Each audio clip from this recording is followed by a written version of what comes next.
Hello, everyone, and welcome to another episode of the Culture Church podcast. I'm your host, Brendan Chalucci, and with me, as always, are my boys, Adam and DB. What is going on, guys? What's up? What's good, everybody, man? Yo, I feel like every time we do this, I'm like, dang, I feel like I have to talk to my boys in a while, even though I talk to you every single day. But, like, what y'all been up to the last 2 weeks, man? And also, how was Easter? So, man, I mean, as y'all know, I was traveling from Fort Myers all the way up, like not across the country, but from like top to bottom, really, like all the way up to Maine. And the Maine welcomed me with a nice little snowstorm. So happy about that. But as y'all know, again, on the way up, got to stop home, see you guys, mental world as always. But yeah, how about you, DB? It was good. I just got off a spring break, so it was actually a restful spring break for me because I really got disconnected from work. And I think I haven't done that in a while. So, like, it was really good for me just to disconnect from work. And then Easter was good as well, too. It was relaxful, peaceful. And then, like I said, to end off my spring break, I think that Monday when we all had the dinner, I think that really helped me, like, get ready in the mindset, like, it's time to get back in that grind mode. So I know it was, like, really good to see everyone on Monday. And, you know, we had a good dinner, too. Yeah, man. I had definitely a really good Easter. Obviously, fam all came to my crib after church. We had a great service in church. I actually did as well take a spring break trip for the baseball team that I coach at Penn Charter. So it was a great weather out there. Vibes are high. We got to do a lot as a team, a lot of team bonding stuff. But overall, definitely was restful, man. Got to see my family and friends I haven't seen in a while. Then, like I said, capping it off on Monday, it was definitely beautiful seeing all y'all. So I can't complain. Definitely can't complain, man. So Adam, I got to know, how's our alma mater looking? Hey, man, we definitely have an injury bug hitting us right now. That's going to be something we got to deal with. But, I mean, obviously, all great teams, it takes everybody. It's going to take all 25 guys there. So, overall, honestly, I'm excited about where we're going. I think our mindset and our mentality is definitely connected with brotherhood that we definitely formed. And obviously, it's kind of a trial by fire thing where I'll say, you kind of get a little closer when that happens. But overall, man, you definitely should see us holding up a championship at the end of the year. So let's see. Can't wait to see it. I'm sorry, DB. What were you saying? Well, you just messed up the whole baseball talk. We're talking about football now. So anyway, what do you guys think about the Diggs trade, though? Oh yeah. I mean, as y'all know, like, I'm a huge Stephon Diggs fan. Like, just as a person, like, aside from the Eagles, I just like rooting for individual players, and he's one of them. So seeing him match up with the man CJ Stroud, I think that's going to be really exciting, especially, like, you just love CJ Stroud. You love to see him succeed, especially as a rookie. And then also just like how he holds himself and how he looks like he's been like a 7-year vet in his rookie year. No, 100%, bro. I mean, I made a joke like he finally has a real QB now because I don't like Josh Allen. But in reality, I mean, yeah, like I think that offense really can go to the next level. And obviously, they're still going to be young, a lot of young pieces. But in reality, I mean, I'm happy for him because I feel like he wasn't in the best situation or he wasn't as happy as he could have been. And I definitely think he'll be able to kind of maximize CJ Stroud as well. CJ Stroud will be able to maximize, Diggs. So overall, I think it's a win for the Houston Texans, and I definitely look forward to seeing them in the future for sure. But still go Birds. Always go Birds. Always go Birds. No, I think it's going to be interesting too because I was reading something saying like in 2021. Like their whole roster got flipped. And so now they became a whole championship contender team in 2 years, right? And it takes a lot of people say the average to the rebrand is 4 to 5 years. So it was interesting to see how the GM got hired in 2021 too. Right. So it was interesting to see how the GM made all those moves and to get them where they are now to become a championship contender team with their second year quarterback too is really interesting. So even their rookie head coach too coming in the second year too is even more really interesting. It shows how dialed in they in and how locked in they know what they have in front of them. So it's really cool to see about that. So DB, I do have a question. You're obviously you're hearing this from two baseball guys, but you're the football guy here. Tell us with Diggs being in addition to the wide receiver room, they already had a pretty good wide receiver room. What does it mean now that they have like 3 stellar wide receivers over 2, and how can that like affect their game plan? So now it's all about matchups. It's always about matchups, especially for defense. So when you think about the 2 wide receivers they previously had with Nico Collins and Tank Dell, they had a lot of one-on-one matchups, right? So what we had in Diggs on there now, Diggs is gonna attract a lot of 2 matchups, depending on where they're gonna line Diggs up. They're either going to double Diggs or they're going to have some type of zone against Diggs most of the time. So it's going to give Nico Collins and Tank Dell a lot of more playmaking ability, especially with Tank Dell with the downfield ability and Nico Collins, to be honest with you. But I think their ability to be open and win one-on-one matchups is going to be really important for this team going forward, because I think Diggs is going to still take a lot of attention, like as we've seen in Buffalo. But it's really about those other 2 wide receivers, the ability of them getting open, because I think they're going to benefit a lot of this Diggs trade as well too. Bro, all I know is them defensive backs going to be in trouble. Yeah, I agree.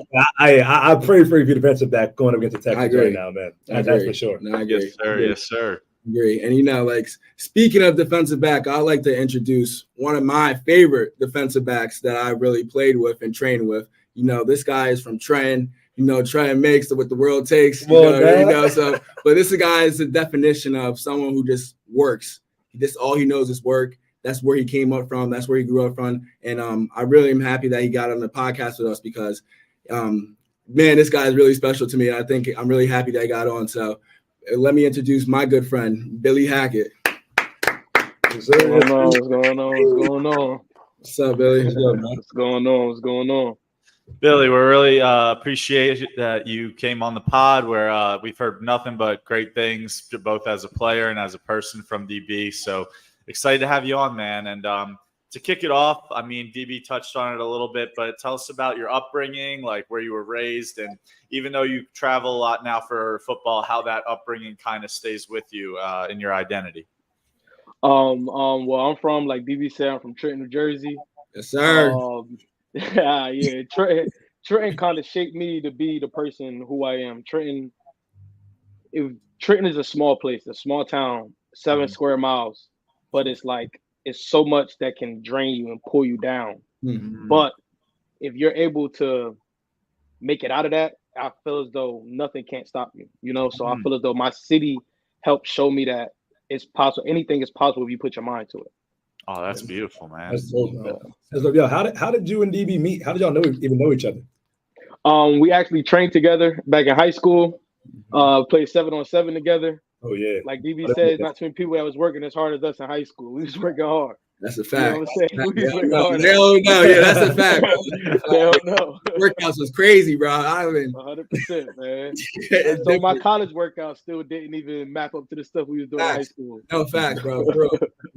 That's how it should be, though. Like you need to have somebody pushing you, somebody to work out with you, as well as you got to get prepared for. It's only going to get worse, so you think, right? So it's like, oh, I can get through anything. So exactly. Yo, it was funny because I think Bryce sent me a Snapchat it was maybe a couple of days ago, us all at the gym doing 1-on-1. So it was crazy actually.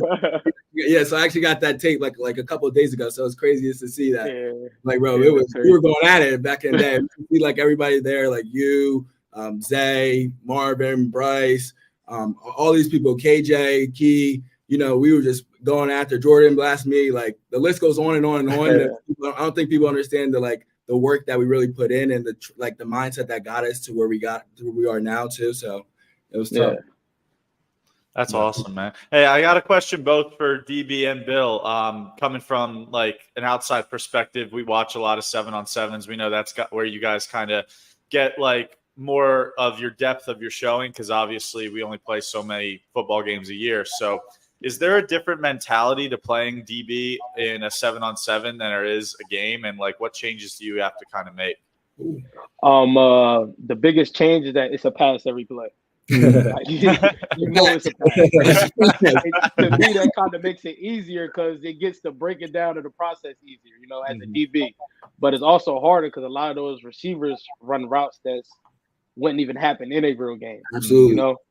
So I could say that it's wishy-washy because it helps you towards the season because it helps you be able to getting used to playing in a defense, playing with someone in front of you, not just doing it on cones or doing one-on-ones. It's different when you're in like a team setting. Yeah. And it actually helped me gather my football knowledge more and more as time went on.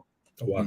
Yeah, and I agree with that. And I think especially on 7-on-7, it's a lot of man on man too. Like it's straight, it's majority, it's like 95% man. So like you're just really just playing man to man, just really working on that craft. And then like Bill said, when you go back into that team, like you play in like man zone, you're trying to disguise your coverage. It's so much more that goes into the game that we got that team sport. And I think it's like amazing because a lot of the kids on 7-on-7 like become great one-on-one and man-to-man players, but a lot of them don't even understand like the zones and the more depth about being a DB and like learning the depth around a DB added on to a defense and like run fits and all this other stuff that goes into that stuff as well too. So, and it's just a lot. So that sounds like a lot. So one question I had for you, Bill, is that, I mean, I know these two giants won't have to figure that out because obviously they're both, above 6 feet, but obviously in that position, like, and I've looked at your profile and stuff like that. I see you're not the tallest guy, not the biggest guy, right? How was the recruiting process as, I guess, a quote unquote undersized defensive back or undersized in position? How was that process for you? Because I know for me in baseball, you don't really need to be a certain height, but I wasn't the tallest guy, right? So I know it was obviously some coaches, some scouts maybe overlooked me or maybe been like, I'm not too sure. How was that process for you? I live by this saying that was called, it's going to take 1,000 no's before you get one. All it takes is one yes. You know what I'm saying? So I just had to keep pushing. It was hard. Of course, a lot of different people told me I couldn't do this because I was too short. They told me I wouldn't even play Division I football because I was too short. So I just kept my head down, kept working. I was like, when I was in high school, I was working with people like Denari and things like that. And it just like, as time went on, I just knew that I knew what level of football I had to play, what level of football I could play. And I just kept it in my head and know that couldn't no one tell me no. So it was hard. Definitely was hard though. Definitely was hard. 100%. I think Bill's being really humble right now, but I would say this up front that Bill had the determination he was going Division I ever since I met him. Right, like he didn't have that height, did not matter. Bill will go against the biggest wide receiver. He'll jam him up. It don't matter. We actually put Bill on the best wide receiver majority of the time because he would just lock him up. We didn't care how big he was. We didn't care how fast he was. We didn't care. We know Bill was gonna lock him up. So Bill always had that mindset of just going Division I, and he worked really hard. And like I know we're gonna get into the pot a little bit more, but he really worked his ass off to get to where he got to. And I'm happy for you, bro. I'm really proud of where you got to. So I really just like give your flowers, bro, for real, because you really deserve it, for real. I appreciate that a lot. That's awesome.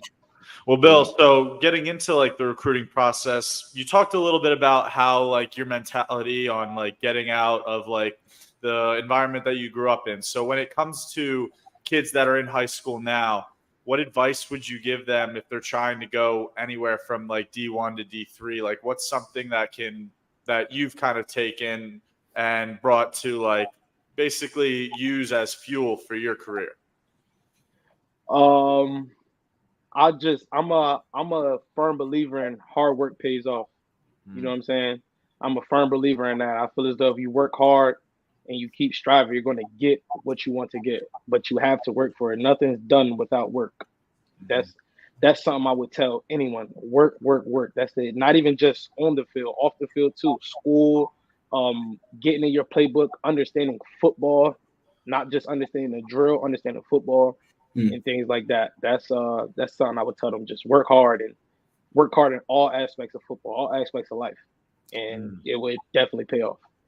It's funny, because like there's so many like different aspects that sometimes people overlook. Obviously, like there's the work that you have to do in practice. There's the mentality that you have to work on in games, but it stretches so much more than that to like taking care of your body, to taking care of your school, like you said. And like it's easy to focus on like motivating yourself for one of those pillars, but it's hard to have the drive to continuously like develop yourself in all of them. And I think that's something that you have a great understanding for, which is awesome. Yes, I appreciate that. Yeah, bro. That's dope. I think about what I've been trying to, tell, the players I come across or the athletes I come across. I'm like, like there's so much more about the game you're playing than what it really is. Like you may think, just in between these lines, what matters? No, like what you do before you step into that field, before you step into that court, right? How are you preparing, right? Like all these little things really do add up to like hard work, not just how hard you hit a baseball or how hard you hit somebody or what interception you can get. Like really understanding the game and the nuances of each game is only going to take your game to the next level. And I'm glad that, people are really starting to like understand that, because in reality, if you don't tell them that, they might get exposed. That's a fact. Right? Yeah.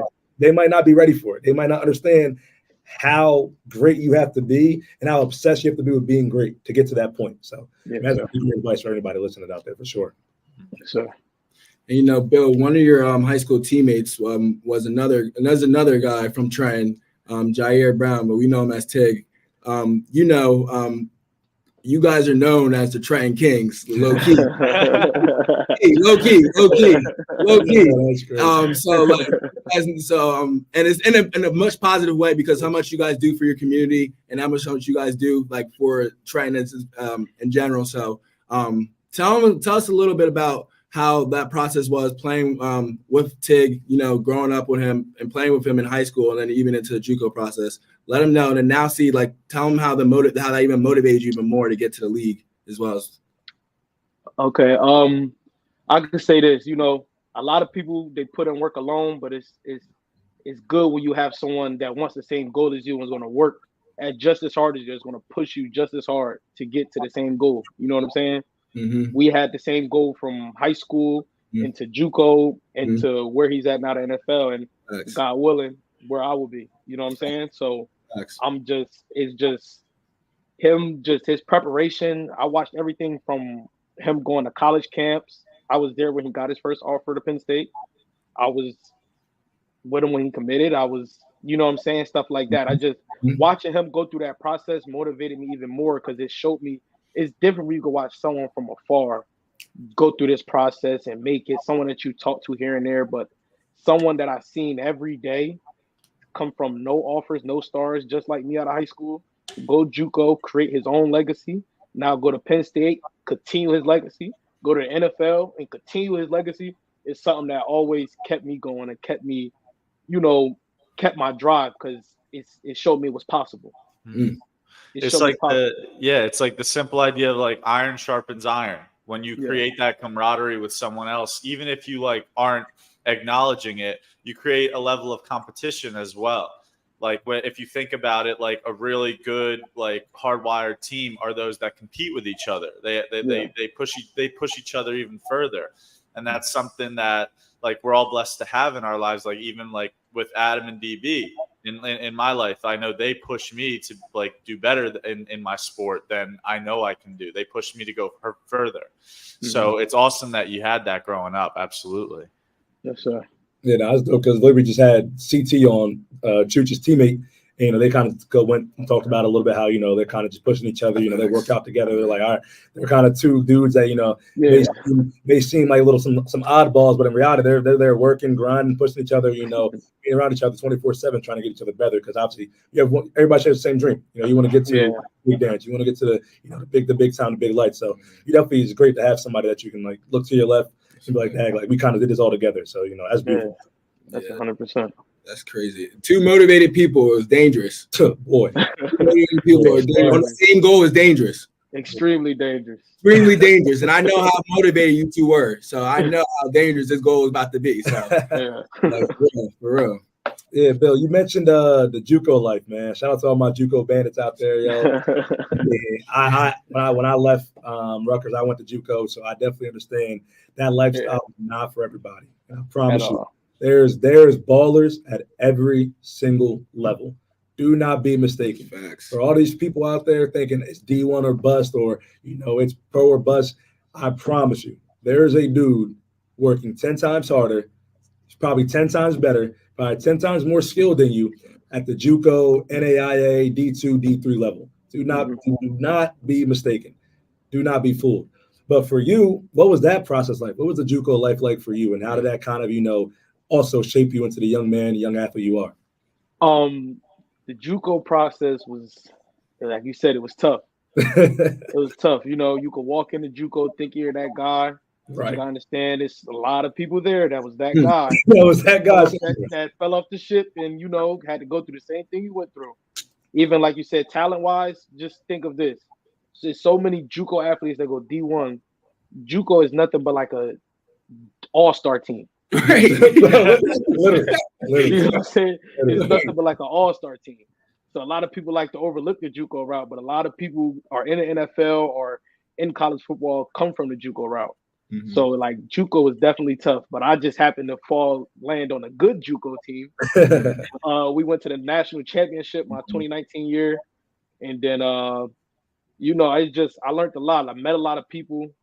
It showed that was another stepping stone that showed me that I'm a Division I football player. Just Right. being around all my teammates, seeing all of them do it, because I came the year after.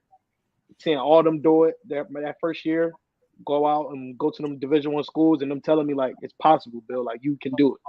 That was like, okay, I know what I got to do now. I seen they done laid the blueprint. I know what I got to do. I just got to keep working.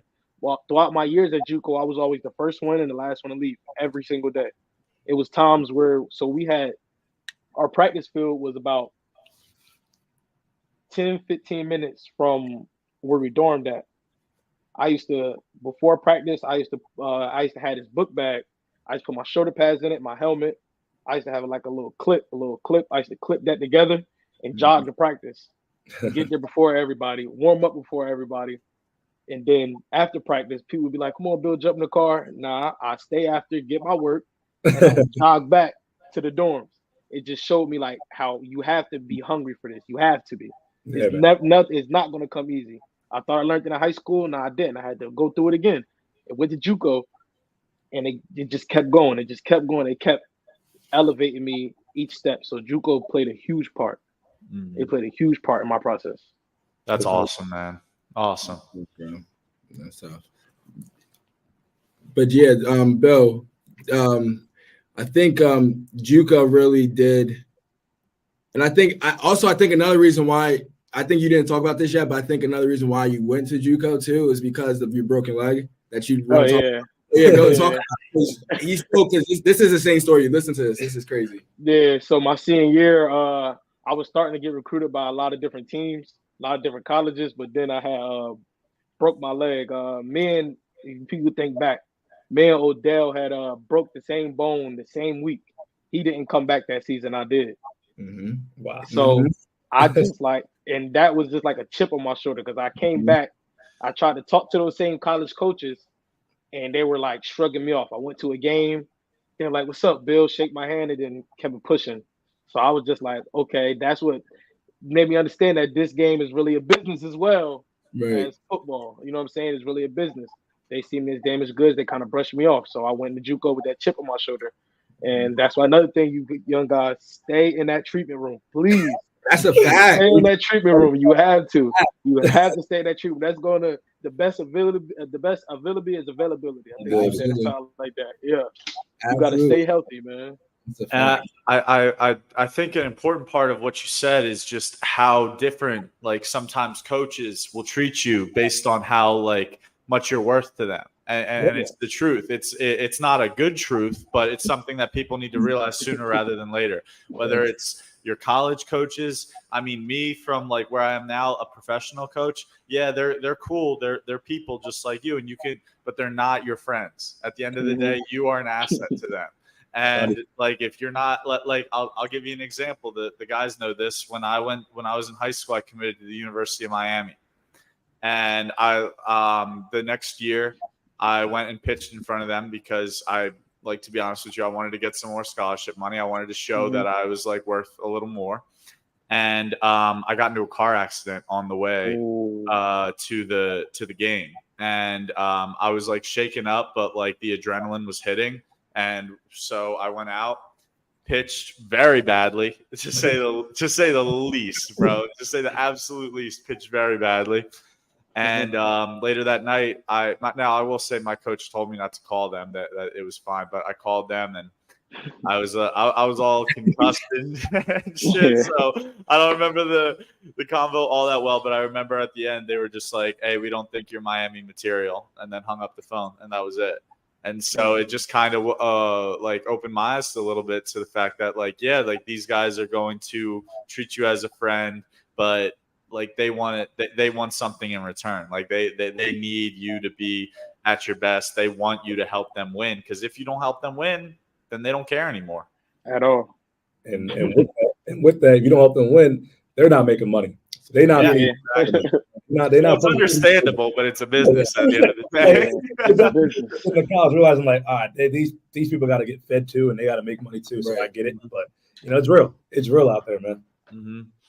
And like it's definitely something that like I think a lot of people, especially people that kind of in baseball, I'll say, because I understand this, but a lot of people in baseball that they come to realize in college and then end up going to Juco, because they aren't given like everything that they were promised entering college and stuff like that, the playing time, the opportunities maybe, and then they end up going to Juco to find another route, which can be the best thing for them, as it was for you, obviously, Bill. Yeah, 100%.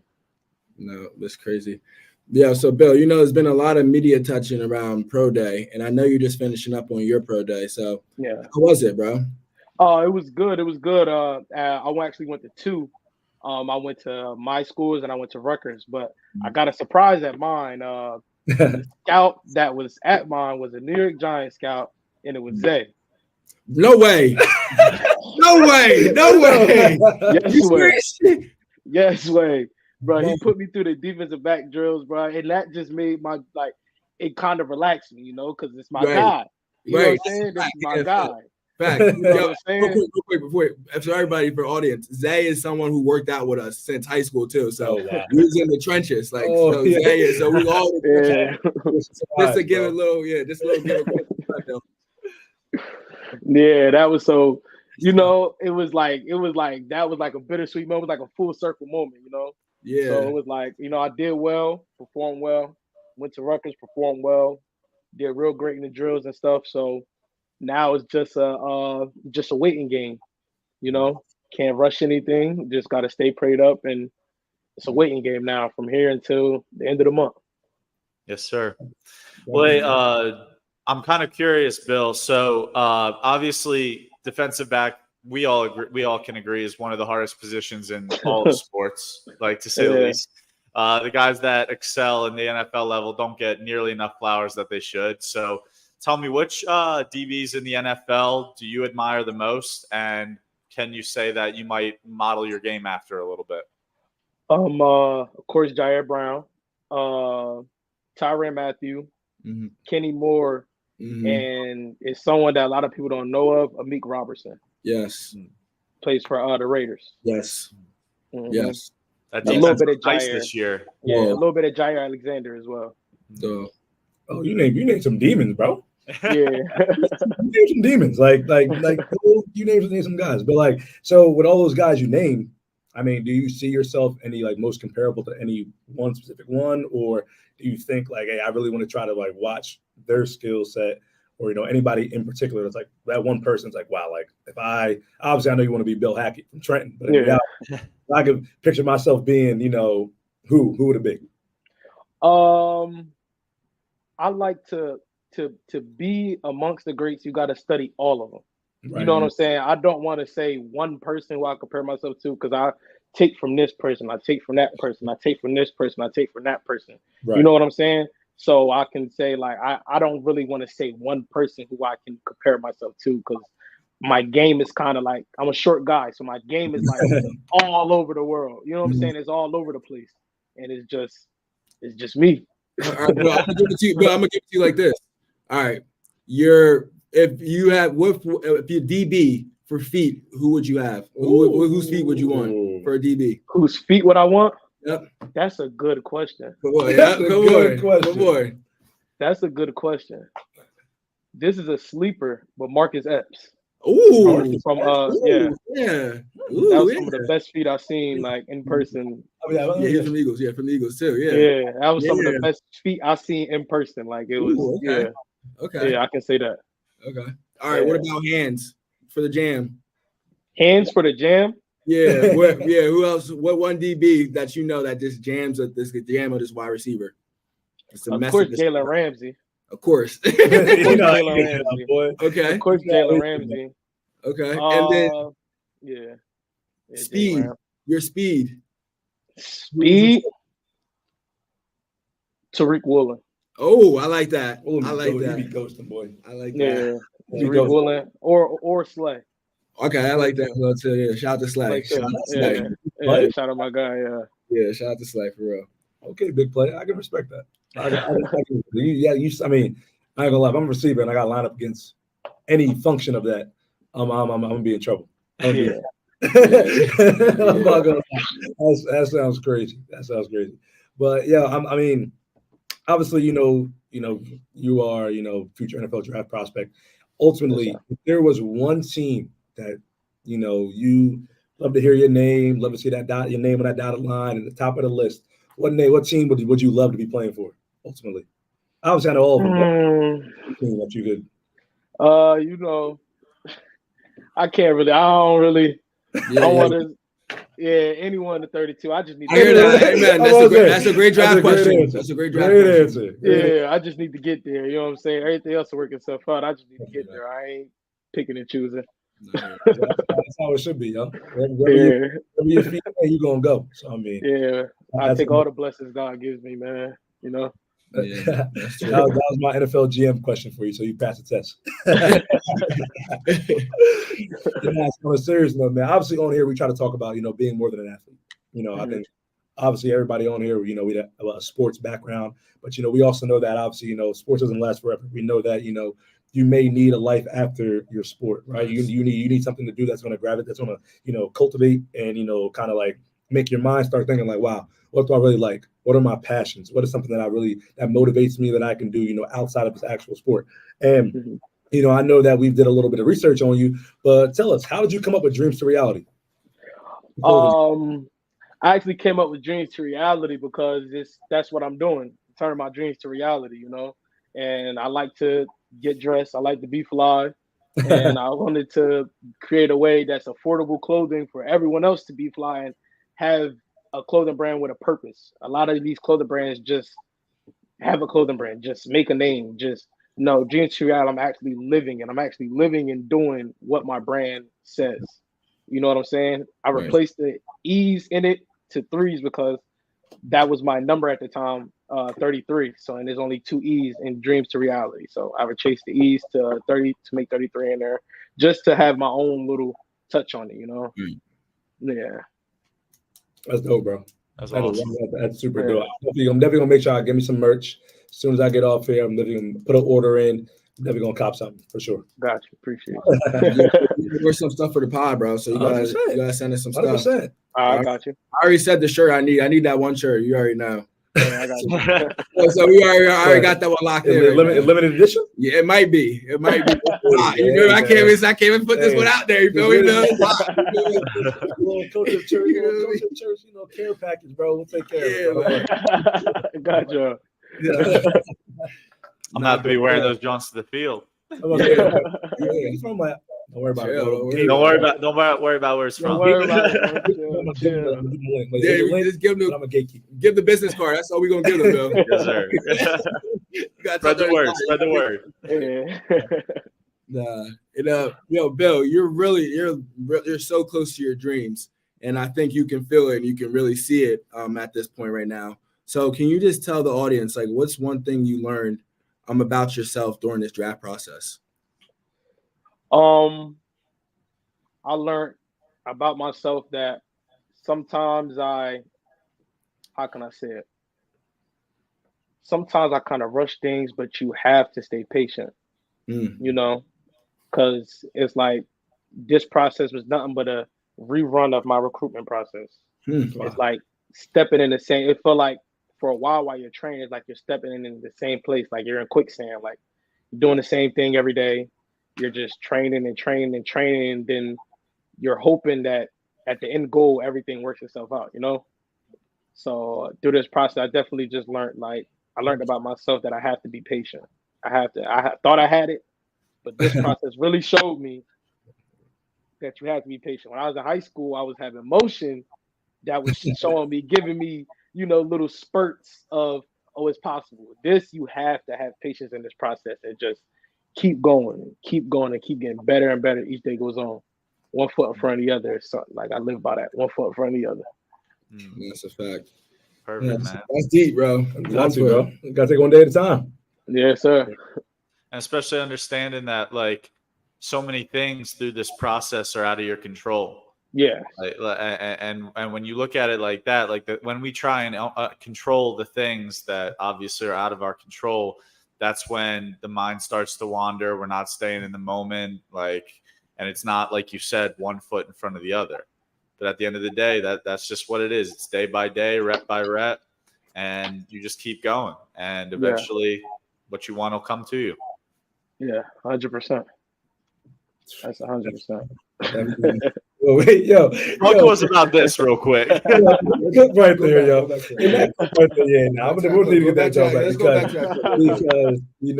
definitely putting one foot in front of the other is for sure. But why didn't we try to like break your neck right there, bro? That was crazy. I do not know, man. He didn't want to just let me get the interception, man. I know that. Why he want to smoke with you though? That's why you got he tried to, when I got up, he was saying I didn't mean to. Now you ain't mean you tried to kill me, man. Like he put you in a headlock. Yeah, all because I'm trying to get the interception. That's my fault. Nah, this is actually that was crazy. Like the rest of that game, I was like, bro, I don't know how I survived that. That's one of them plays. Like, God, Lee, I don't know how that just happened. Yeah, nah, that's crazy. But I mean, that clip does bring me to my next point. Like obviously, like I said, being a DB, man, like I know we talked about it in the earlier episodes. DB was like, you got to have a quick memory, right? The next play, right? It could be a 40-yard bomb, or right? Yeah. You can get mossed or whatever it is. You may get a pick, right? You may get a deflection. How do you kind of like bring the play before into the next play, even if it is negative, right? We say try to forget it, but at the same time, that fire right there, homie pulled you down, that probably turned you up. Rest of the game, you probably now I'm ready to go. Now I got me turned up. Yeah. 100% got me turned up. Yeah. It's controlled aggression. That's all it is, whether it's good or bad. It's controlled aggression. You just got to have the next play mentality. You know what I'm saying? You can't say I could get an interception this play, and then on the next drive I get bombed. So you can't live off the high interception. You can't live off the low of the bomb. You got to next play mentality. You know what I'm saying? Things happen. You know what I'm saying? So you just got to take the good with the good and take the bad with the bad. It is what it is. You just got to keep going. Yes, sir. Yeah, and I think playing DB, it's also like what my coach used to say, like playing DB, you got to have a big ego and a small memory. Like, and I think that like plays a part so much because what you just said, Bill, like you can go one drive cooking. You got two deflections. You got 4 tackles on that drive. You're cooking. You feel good. You're like, I like this drive, right? That next drive, they can come attack you on a whole different round and be like, yo, what's going on? Like now you're having a good game. Now you're getting cooked. You're like, what's going on? So like you really gotta have that big ego and the small memory as a DB because like it really is an island. That especially when like it really is an island. Like you gotta be accountable to guard your man. Like if not, you're gonna show up on film day a lot. Yeah. a real lot. Yeah, you know how film get too. That's you gonna get talked about crazy. The quiet film session. Yeah, and he gonna keep replaying the same clip. Absolutely. 5-6 times. Over. Like we know I got cooked. I got it. And then he gonna tell you the positions are open. That's what this week at practice, this position is open. Hey. All right, like, we got it. Like they take minutes before you make a mistake, but 2 minutes when you make a good play. Like you know what I'm saying? You do a good play, you say, yeah, this is a good play right here. They skip it. They skip it, right? You're like, what? We don't need to go over that one. Don't even worry about it. Yeah, we good. Yeah. No, and Bill, I think you talked about your number 33, especially the dream to reality. And I think this year we really had you had something really going on. Something I apologize, my fault. You good. Yeah, my thing about the die. Yeah, my fault, bro. Yo, you're nuts. Yo, I know I'm nuts, bro. I just ain't wanted to turn off in the middle of the. No, I appreciate it, but boy, though. We always got. Yeah, don't worry. Yeah, we're gonna say this for the bloopers. All right. DB's talking, bro. Just walk off real quick. No, I had text you because I text you. I see you ain't got your phone on you. Oh, I don't have my phone over here. Yeah, they got my phone right now. I'm not even on mine. Yeah. Yeah. I had text you. Yeah, I had text you about 5 minutes ago. I ain't wanted to die. I'd rather me walk off and come back. Yeah, my fault. We good? Nah, we good. Yeah, that's my fault. My fault, bro. Let's start up again right now. 41. But yeah, that's my fault, bro. I was like, yo, how you gonna run? This might be an important question right now. Like, I don't know. That's my fault, like, come on, like. All right, hit up with it, DB. All right, so Billy, you talked earlier in the podcast about how 33, especially Dream to Reality, was a part of how you changed the E's to threes, right? It was a part of your number because you wanted to be different and stand out. And I know this year you changed your number to 5. And you want to talk a little bit about why you changed your number to 5 this year a little bit as well? I changed my number to 5 because about a year ago, my little brother he had passed away, so that was like a big turn in my life. That's something that you don't expect as a big brother. Mm-hmm. You know what I'm saying? Especially in my situation where it was right in front of your eyes. You know what I'm saying?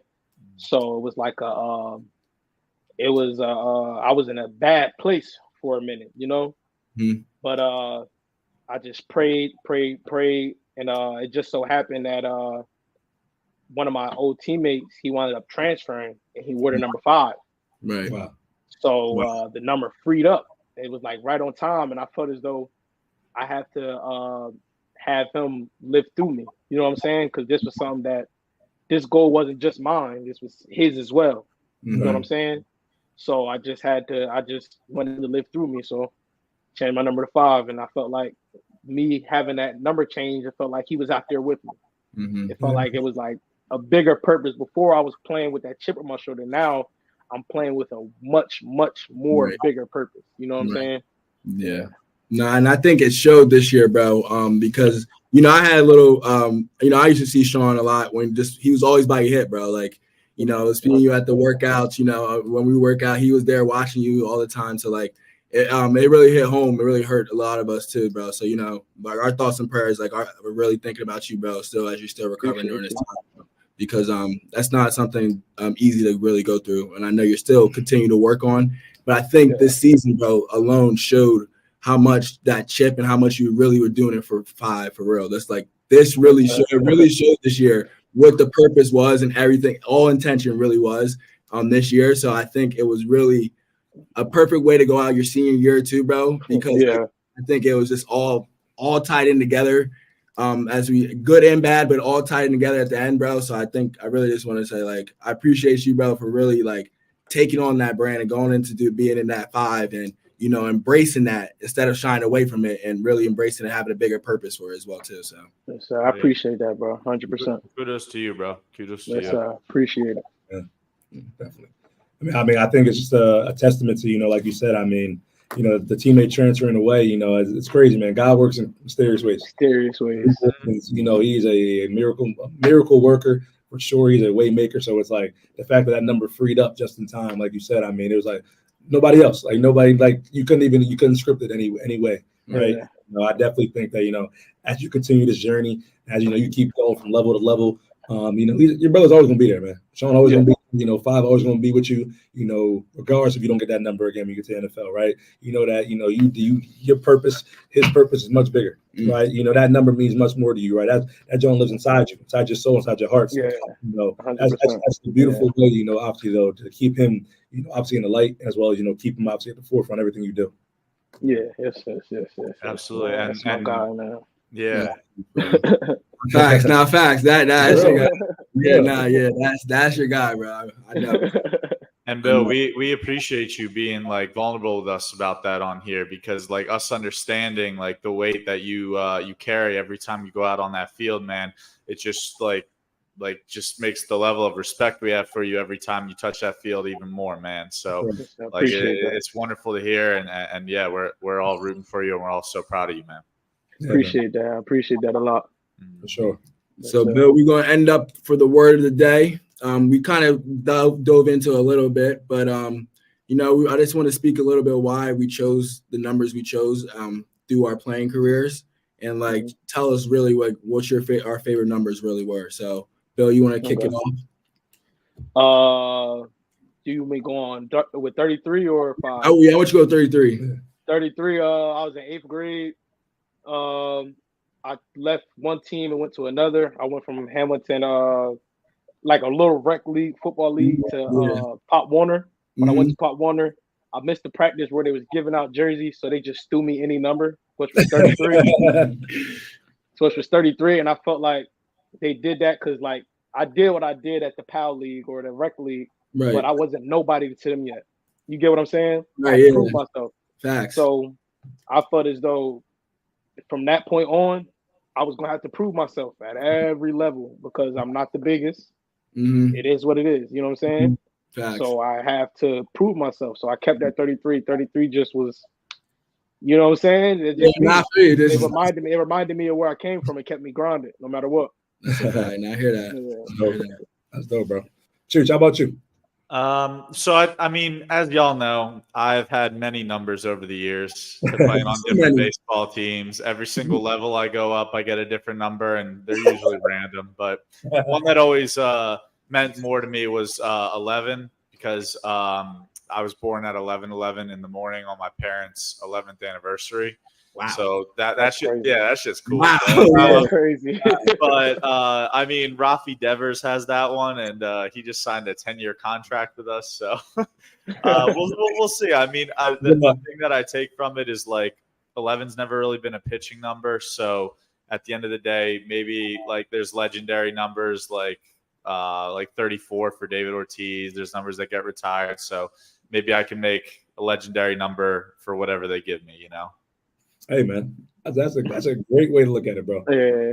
Any number that touches your back is gonna be a legendary number. That's facts. Yeah, that's tough. That's tough. Yeah. I like that. I like that.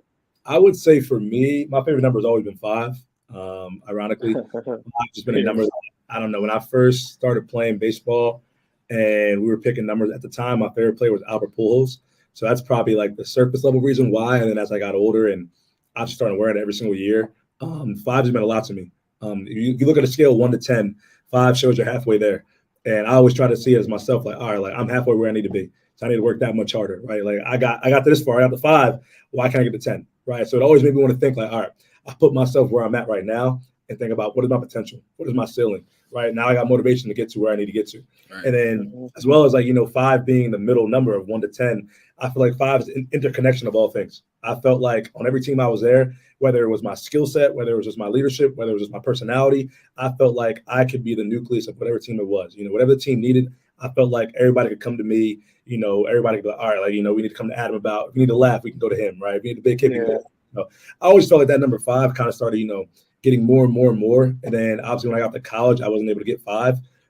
But in high school, I wore 23, which was my brother's favorite number. So 2 plus 3 ended up being 5, and it kind of all just, right there. But 5 definitely is very significant to me. I cherish it, with everything I got. So yeah.